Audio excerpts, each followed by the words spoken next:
Hey guys, quick announcement before we get into the review today. I'm running a contest for my 5th anniversary on YouTube. I started on September 29th of 2009. That is exactly 1 week from today that my 5th anniversary is coming up. So if you want to be a part of the video that's going to be on this channel, or of course learn how you can win the contest that I'm running, click over here or the link in the description down below. That'll take you over there and you can hopefully win.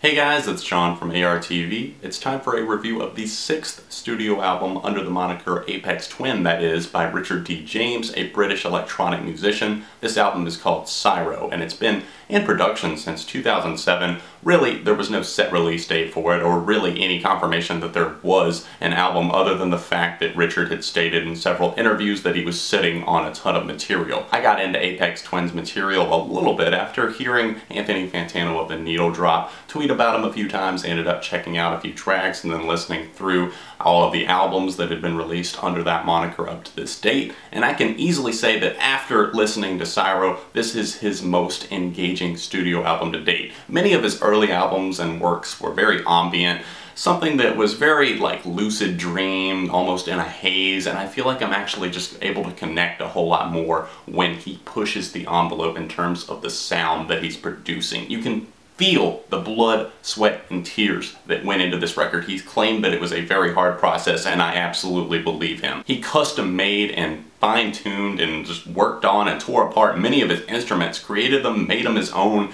and over 125 were used in the making of this record, and you can definitely tell. This is not like any other dance record you'll probably listen to this year, just for the simple fact that it's intelligent. This is IDM music that he plays, and that stands for intelligent dance music, not the EDM that you're going to hear on the radio. And what's so great about this record and what sets it apart from many of its other dance music peers, even people like Daft Punk who do make very smart dance music, is the fact that this album is so different and doesn't try to keep up with the current trends in music at all. In fact, it seems to be making a valiant effort to stray away from those things. It's been 13 years since the last proper studio album from Aphex Twin, and Minipops 67, aka the Manchester track, which was floating around for a while as a bootleg live version, was released as the first single from Syro. It's got these futuristic dance feels about it that I'm really grooving on, and there's some vocoded vocals all throughout this album. You're going to hear vocals from different people, and they're actually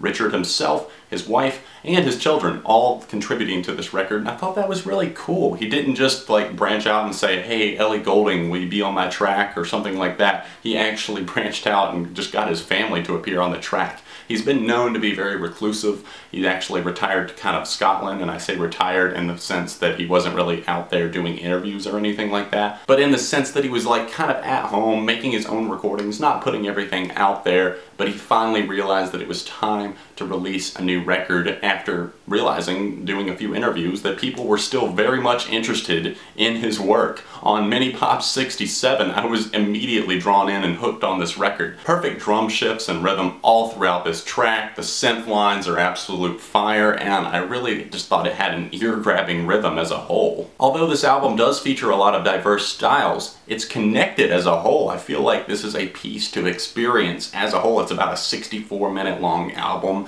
and it flows ridiculously well all throughout. Even its longest track, Xmas Eve 10, flows amazingly well and never really like loses focus throughout its 10-minute journey. It's got a certain flux and flow about it that kind of like comes in, comes out, it starts to wane at times, and then of course it'll come back with a big synth line or something like that to keep the listener engaged. The titles of a lot of these songs are really weird and hard to interpret, and it makes it a little bit hard for me to like talk about because I can't exactly memorize song titles that are that complicated just like that, and I apologize if I'm not saying their entire name to you, but I'm just going by kind of what I've shortened it to. 180 decibels is a track that reminds me of something like Daft Punk and something they might create in terms of it being very loop driven all throughout. It builds up breaks back down, and then explodes again on multiple occasions. Easily one of the best songs on this record. All throughout its run, it's really just something that I'm just sitting there with my eyes wide open, ears wide open to, very receptive to. The album captures so many different moods throughout its run, although it's mainly instrumental,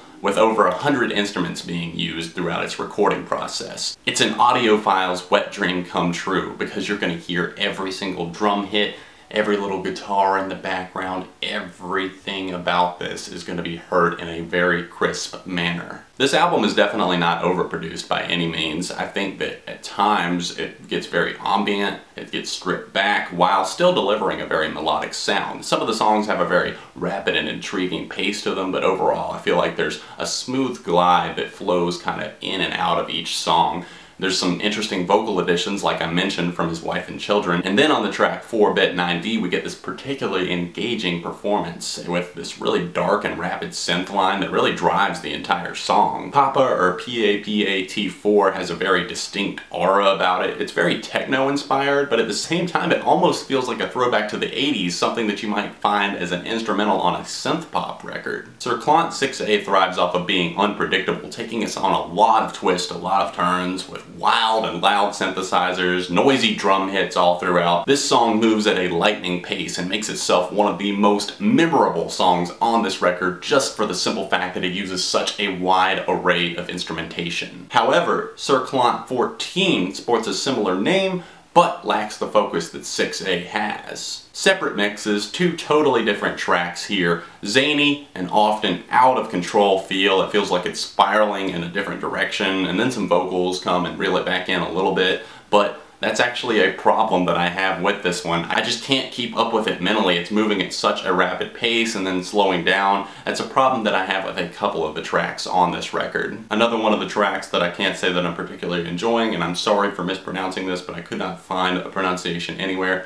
Aisatsana? Ashtania? The final track, the closer on the album, is the ambient one, and it feels like it goes out on a note that isn't particularly stirring or bringing any kind of reaction from me whatsoever. I do think that the piano sounds nice here, but at the same time, it doesn't progress. That's the problem. It's kind of at a standstill. You can hear birds chirping in the background, you hear the piano keys, each one is very delicate and light, but the song never moves forward. Those are only a few speed bumps in the road though. Syro is an IDM record that sees a man with true artistic freedom creating music. There's clearly no intention from James to modernize his sound or to keep up with current trends, which is part of what makes this record such an endearing listen. There are a few tracks that kind of lose my attention in sections, but as a whole, this is a very focused record and one of the best dance records, if not the dance record of the year so far. This is electronic music with a very smart edge to it, and I know I don't review a ton of dance and electronic music on this channel, but this is one that I definitely could not skip.